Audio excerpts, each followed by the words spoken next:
Rajesh law centre में आप लोगों का स्वागत है।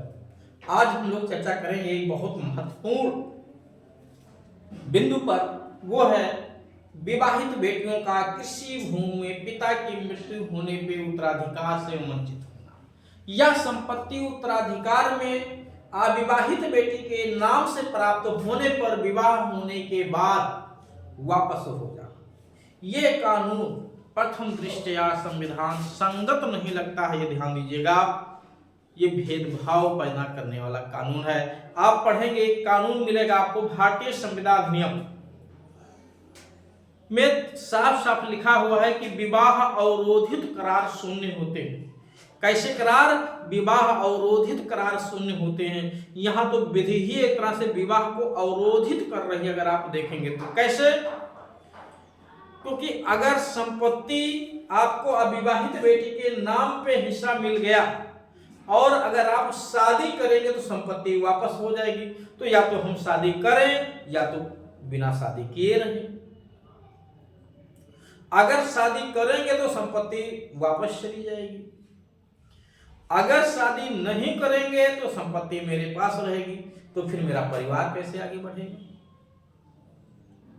ये तो धर्म के अनुसार भी गलत है, सामाजिक परंपरा के अनुसार भी गलत है कि कोई लड़की कुंवारी रहे। इसको समाज भी मान्यता नहीं देता, हमारा धर्म भी मान्यता नहीं देता, और चाहे हिंदू धर्म हो या मुस्लिम हो, दोनों धर्म इसकी मान्यता नहीं देते। तो ये कानून कहीं ना कहीं विवाह को रोकने वाला है कि यदि आप शादी करेंगे तो संपत्ति वापस आ जाएगी। तो बहुत सारी लड़कियां संपत्ति जाने के डर से शादी नहीं करेंगी, संपत्ति जाने के डर से शादी नहीं करेंगी। और ये तर्क कि शादी करेंगी तो वहां उन्हें संपत्ति मिल जाएगी, ये इस बात की गारंटी कहां है? ये तो इस बात की गारंटी नहीं है। तो व्यवहार में ठीक है, मिल जा रहा है, लेकिन सभी को तो नहीं मिल पा रहा है, सभी को तो नहीं मिल पा रहा है। तो इसी कानून को चैलेंज किया गया माननीय सर्वोच्च न्यायालय के समक्ष, जिसमें एक जनहित याचिका दाखिल की गई और सर्वोच्च न्यायालय ने प्रथम दृष्टया इसको गलत पाया, अनुच्छेद 19 और 14 से असंगत पाया है और केंद्र सरकार और राज्य सरकार को इस पे नोटिस जारी कर दिया कि क्यों ना इस प्रोविजन को खत्म किया जाए और अविवाहित बेटियों के साथ साथ विवाहित बेटियों को समान हिस्सा दिया जाए और विवाह करने के पश्चात उनको उस हिस्से से वंचित ना किया जाए। अब केंद्र और राज्य सरकार को इस पे जवाब देना है। 10 दिसंबर की डेट निर्धारित की गई है, ध्यान दीजिएगा। प्रोविजन क्या कहता है आइए देखते हैं। उत्तर प्रदेश राजस्व संहिता 2006 की धारा 108, धारा 108 की उपधारा 2 का जब खंड का आप पढ़ेंगे, खा पढ़ेंगे और गा पढ़ेंगे, तीन खंड का ख गा।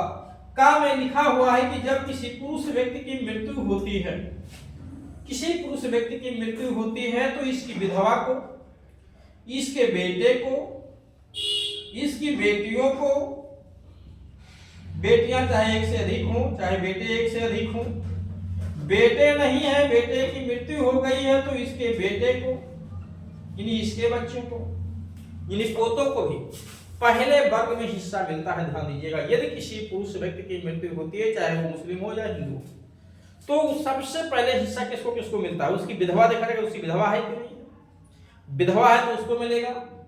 बेटियां हैं, बेटे हैं, तो बेटे चाहे विवाहित हो या विवाहित हो, जितने बेटे हैं उन सबको बराबर हिस्सा मिलेगा और जितनी बेटियां हैं उनको भी बराबर मिलेगा। लेकिन केवल अविवाहित बेटियों को, विवाहित बेटियों को हिस्सा नहीं मिलता है, ये ध्यान दीजिएगा। विवाहित बेटियों को हिस्सा नहीं मिलेगा। तो इसके 2 बेटा 2 बेटी, एक विधवा थी, विधवा को हिस्सा मिलेगा, दोनों बेटों को मिलेगा और जिस बेटी की विवाह हो गई उसको हिस्सा मिलेगा। ठीक, तो मान लेते 4 बीघा जमीन थी तो 1 बीघा विधवा को मिल जाएगा, 2 बीघे में 1-1 बीघा जो है दोनों बेटों को मिल जाएगा और 1 बीघा बचा वो बेटी को मिल जाएगा जिसकी शादी नहीं हुई। जिसकी शादी हो गई है उसे कुछ नहीं मिलेगा, उसका ये कसूर है कि उसने शादी कर ली। और शादी करना जरा समझिएगा, हमारा धर्म और समाज दोनों मान्यता देता है, शादी कानून भी मानता देता है। और यहाँ पे कह रहे हैं कि शादी कर लेंगे तो हिस्सा नहीं मिलेगा। अब इसको हिस्सा कब मिलेगा? और दूसरी बात, जो अविवाहित बेटी है, इतना नहीं, जो अविवाहित बेटी है ये जैसे ही विवाह करेगी, यहाँ हिस्सा तो पा गई पिता की मृत्यु होने पे, लेकिन जैसे ही शादी करेगी वो संपत्ति वापस फिर यही चली जाएगी। यानी कुल मिला के शादी दुश्मन है बेटियों के लिए। अगर शादी की तो संपत्ति से वंचित।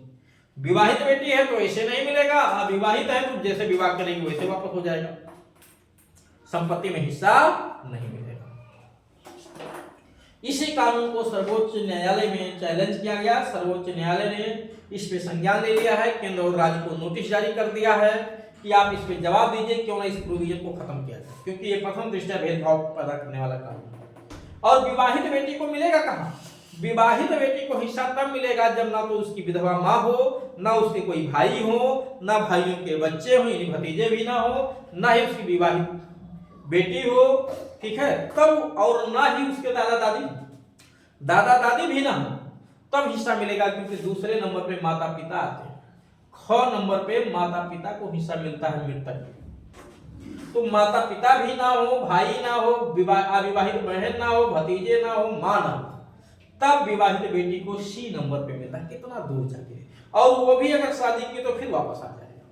ये कानून को चैलेंज किया गया और मेरा भी मानना है कि कानून खत्म होना चाहिए। हिस्सा भले आप कम दीजिए, वो अलग का विषय है, बट इस भेदभावपूर्ण कानून को खत्म करिए, क्योंकि ये कानून संविधान संगत नहीं है, समाज संगत नहीं है और मानवता के भी खिलाफ है। विवाह को अवरोधित करता है। विवाह अवरोधित, जब एग्रीमेंट शून्य होता है तो विवाह अवरोधित कानून भी शून्य होना चाहिए जो अतार्किक हो।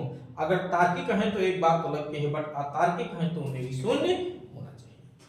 तो निश्चित तौर से ये प्रोविजन आपको जरूर समझ में आया होगा।